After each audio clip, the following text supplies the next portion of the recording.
واخيرا هنعرف ازاي انا بلف الطرحه بتاعتي بسبب كومنت قمر جالي النهارده، ويلا بينا نقراه سوا. في بنوته قمر كتبت لي الكومنت ده، يلا بينا نقراه سوا. مبدئيا كده هي بتقول لي انت بجد جميله قوي، بجد ما شاء الله عليكي، وبجد بحبك قوي، وانا كمان بموت فيكي وبحبك موت، خدي بص. وبعد كده قالت لي ممكن توتوريال للفه الطرحه عشان بجد حلوه قوي، وبفكر اتحجب، وبجد انت اكتر واحده مشجعاني. والله بجد كلامك ده فرحني جدا، مش عارفه اقولك ازاي، دخل قلبي من جوه. وربنا يثبتك يا قلبي وتتحجبي وتفضلي ملتزمه عليه. ومن عينيا الاتنين هوريكي ازاي انا بلف الطرحه بتاعتي، ومش لفه واحده بس، هوريكي كذا لفه سهله وبسيطه ومن غير دبابيس، وفي دبوس واحد. بصي كل حاجه هوريها لك النهارده في الفيديو. اول واحده معانا واللي هي من غير دبابيس، هنقصر جنبه ونطول جنب، بس مش هنقصره قوي برضه. يعني بصوا الطول ده حلو قوي. جايين بقى ايه عاملين كده، عاملينها كده، جايين عاملينها كده، لفينها ايه حوالين رقبتك وبس كده. ده شكلها، قولي لي رايك.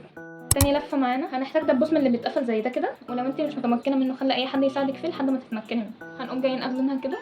خلاص قفلنا الدبوس، ممكن نجيب جزء من هنا نحطه على كتفنا كده، ممكن نجيب الاتنين على الكتف، ممكن نربطها لورا. هناخد دي كده ودي كده، نسحبهم على ورا ونربطهم، وده يبقى شكلها.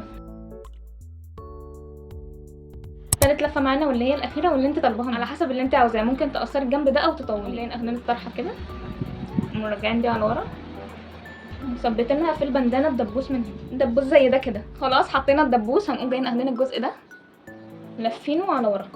لو هو قصير هندخله جوه اللي احنا لابسينه، لو هو طويل هنسيبه ورا عادي. خلاص دخلت الطرحه ورا، ممكن نجيب دي كده هنا نسيبها كده طايره، او ممكن نحط دبوس هنا بحيث ان الدبوس التاني ما يبانش. وده شكلها. يلا بقى عاوزه منكم تقولوا لي انهي لفه عجبتكم. عاوزه اقول كلمه صغيره، الاهم من انك تحجبي هو انك تلبسي الحجاب صح. يعني ازاي؟ انك ما تبينيش شعرك، ما تبينيش رقبتك، ما تبينيش ودنك، ما تبينيش معصم ايدك. بصوا انا ساعات في الفيديوهات بتاعتي معصم ايدي بيبان غصب عني، والله ما ببقاش قاصده، ما باخدش بالي اصلا منه وانا بصور، ومش بعرف اداريه. يعني ربنا يسامحني. في الاول وفي الاخر انا ما بقولش ان انا حجابي صح 100 بس هقول ربنا يهدينا كلنا. ولو في اي افكار تانية انتوا حابين مني ان انا اعملها لكم، اكتبوها لي تحت في الكومنتس وانا ان شاء الله هعملها. مع السلامه.